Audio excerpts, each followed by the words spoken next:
Hello, Nakshis! Magbasa ulit tayo ng isang kwento.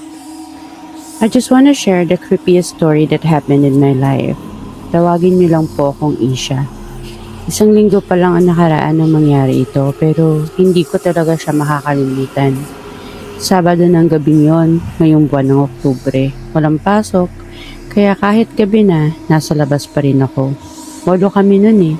Nagdesisyon kami maglakad-lakad kasi nakakasawa na sa loob ng computer shop. Pumunta kami sa di kalayuang daan, yung parte na maraming puno ng saging at niyog.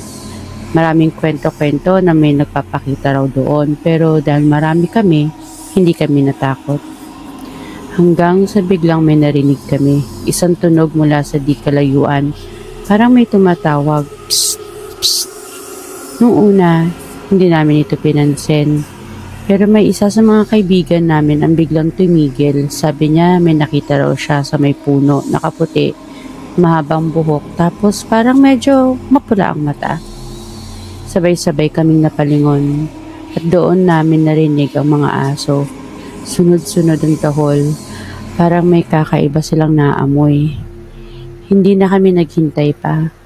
Tumakbo kami pabalik ng computer shop, hingal na hingal, at mula noong gabing yon, hindi na ako nakatulog na maayos.